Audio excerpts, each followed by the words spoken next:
વિપક્ષના આક્ષેપ અનુસાર સામાન્ય સભામાં વર્ષ 2025-26ના હિસાબોને મંજૂરી આપવા અંગે ચર્ચા ચાલી રહી છે। આ દરમિયાન વિપક્ષી સભ્યોએ મુખ્ય અધિકારી સમક્ષ હિસાબોને લગતા ચોક્કસ પ્રશ્ન પૂછી પુરાવા આધારિત ખુલાસા માંગ્યા હતા। આવેદનપત્રમાં આક્ષેપ કરાયો છે કે મુખ્ય અધિકારી આ સવાલોના જવાબ આપે તે પહેલાં સત્તાધારી પક્ષના સભ્યોએ હોબાળો મચાવવાનું શરૂ કરી દીધું હતું।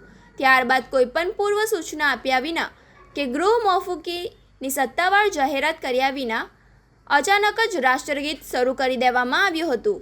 રાષ્ટ્રગીત પૂર્ણ થતાની સાથે જ સભા સમાપ્ત થઈ હોવાનું જાહેર કરી સત્તાધારી પક્ષના સભ્યો સભાખંડ છોડીને ચાલ્યા ગયા હતા। 17 જુલાઈની સામાન્ય સભાની સમગ્ર પ્રક્રિયાના કાયદા વિરુદ્ધની ગણાવી રદબાતલ કરવામાં આવે। એજન્ડાના ક્રમાંક 4 સહિતના અધૂરા મુદ્દાઓ પર કોઈ ચર્ચા કે મતદાન થયું નથી, જેથી આ અંગે કોઈ પણ ઠરાવ પસાર થયા હોય તો તેના પર તાત્કાલિક રોક લગાવવામાં આવે।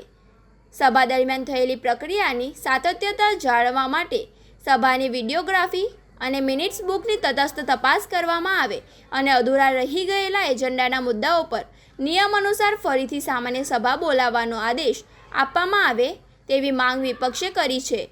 વધુમાં વિપક્ષીઓએ જણાવ્યું હતું કે ચર્ચા કર્યા વિના જ સભા આટોપી લેવાની આ સમગ્ર પ્રક્રિયા ગુજરાત નગરપાલિકા અધિનિયમ 1963 તથા સભાના નિયમોનું સરેઆમ ઉલ્લંઘન છે।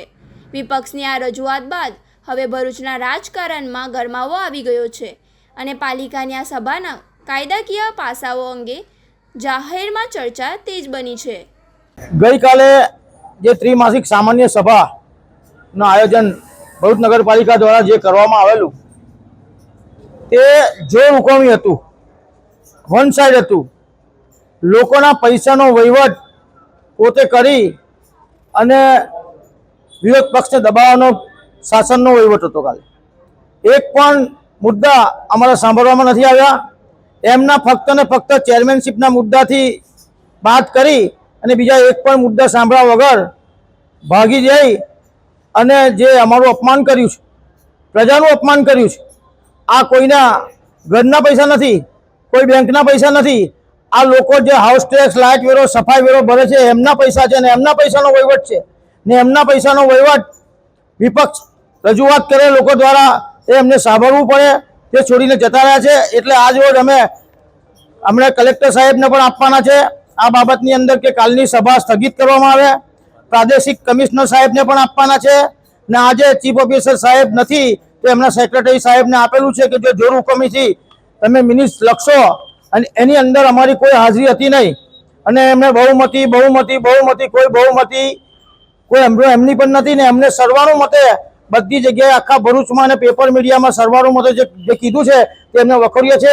જો છતાંય જો લખશે તો અમે હાઈકોર્ટ, સુપ્રીમ કોર્ટ સુધી લઈ જઈશું। બિલકુલ ખચકાઈએ નહીં। વિરોધ પક્ષ ભરૂચ શહેરની પ્રજા માટે મજબૂતાઈથી રહ્યો છે ને રહેશે।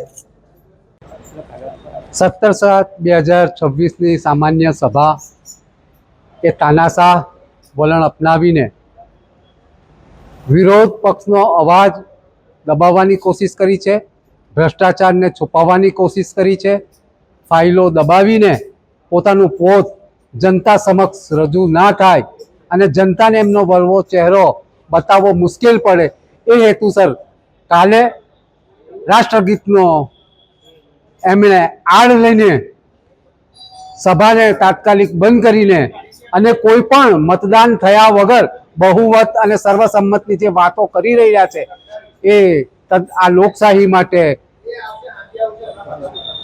ખતરનાક છે, કલંક છે અને ભરૂચની જનતા આનાથી ત્રસ્ત છે। આવો વહીવટ ખરેખર જોવા જઈએ તો આખા ગુજરાતમાં ભ્રષ્ટ નગરપાલિકા જો હોય તો તે ભરૂચ છે એ સાબિત થાય છે। પણ હવે અમે આ વસ્તુને છોડવાના નથી। કાયદાકીય બધી જ લડત લડીશું અને ભ્રષ્ટાચારને સમૂળગો ભરૂચ નગરપાલિકામાંથી વિદાય આપવા માટે અમે સૌએ એકમત થઈને કમર કસી છે અને અમે ભરૂચની જનતાના ન્યાય માટે, હક માટે, અધિકાર માટે અમે લડવાના છે ને લડવાના છે।